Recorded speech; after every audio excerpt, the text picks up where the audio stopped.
নাম জাহাজমারা হলেও জাহাজের অভাবে আছে নোয়াখালীর এই দ্বীপের মানুষ।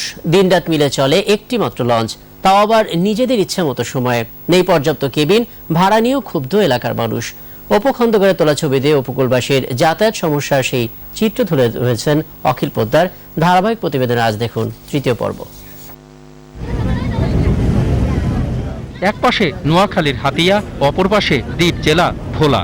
মাঝখানে কুমিরের পিঠের মতো জেগে আছে কৃষি প্রধান এলাকা জাহাজমারা।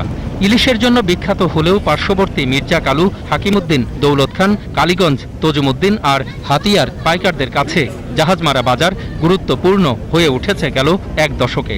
তবে জাহাজমারার বাসিন্দাদের অন্যান্য স্থানে যাতায়াতের জন্য নেই পর্যাপ্ত লঞ্চ। একটা লঞ্চ একদিনে যায়, আরেকটা লঞ্চ আরেক দিনে আসে। তারা অতিরিক্ত ভাড়া নেয়, ফাড়িরে এখানে অভিযোগ দেয়। ভাড়ার রেট বেশি, আপনার কেবিন একটা পাইলে আরেকটা পাওয়া যায় না। হাতিয়া থেকে মাছগুলা যায় ঢাকা, যে আরেকটা লঞ্চ হয়, ঢাকার থেকে মাল আনতে আমাদের সুবিধাটা বেশি হতো। 12:30টার ভিতরে হয়তো দেখেছে মালামাল কিছু তুলতে পারছে, কিছু তুলতে পারে নাই।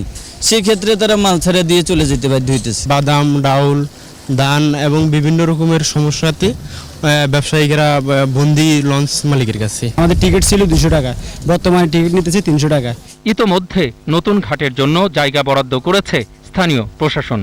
কথা ছিল এখানেই ভিড়বে একাধিক নতুন লঞ্চ। 2 লাখ লোকের বসবাস হচ্ছে আমাদের এই দক্ষিণ অঞ্চলে। জাহাজমারা ঘাট থেকে যদি ঢাকার রুটে একটা জাহাজ নতুন করে এখন চালু করে, এটা আমাদের জন্য সবচেয়ে বেশি ভালো হবে। 300 টাকা, এখন 300 টাকাতে বাড়তে বাড়তে এখন করছে 1200-1300 টাকা। টিপু লঞ্চটা আসতেছে, এক একটা কেবিন এক সময় ছিল 600-700 টাকা, আজকে সেই কেবিনের মূল্য 1500 টাকা। যে কেবিন ছিল মাত্র 1600 টাকা, সেই কেবিন আজকে 3000 টাকা। অ্যাম্বুলেন্স রোগী নিয়ে আসছে, রোগী নিব, কিন্তু এরা রোগী নিতেছে না, সময় শেষ করে ছাড়িদের। নতুন লঞ্চ যুক্ত হওয়ার প্রক্রিয়া কেন আটকে গেল তার কোনো উত্তর নেই বিআইডব্লিউটি এর কাছে। মনোপলির বিষয়টা আমি ঠিক বলতে পারবো না, কারণ এছাড়া অন্য কোনো কেউ এখন পর্যন্ত আমাদের কাছে আবেদন করে নাই যে আমরা এই অঞ্চলে লঞ্চ চালাতে চাই। কেউ যদি চায় আমরা অবশ্যই তাকে স্বাগত জানাবো। দুর্নীতিবাজ এই সিন্ডিকেটের কারণে যাতায়াত সমস্যায় ভুগছে জাহাজমারার লাখো মানুষ। দিনে দিনে জাহাজমারার গুরুত্ব বাড়লেও এখান থেকে শুধু একটি লঞ্চ ঢাকায় চলাচলের কারণে এলাকাবাসীর কষ্টের শেষ নেই।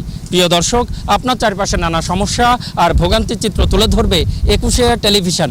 এসব তথ্য জানাতে ফোন করুন, এই নম্বরে পৌঁছে যাব আমি অখিল পোদ্দার। আর 21 টেলিভিশনের ক্যামেরা আপনাদের দুর্ভোগ দুর্দশায় সবসময় পাশে আছে 21 টেলিভিশন।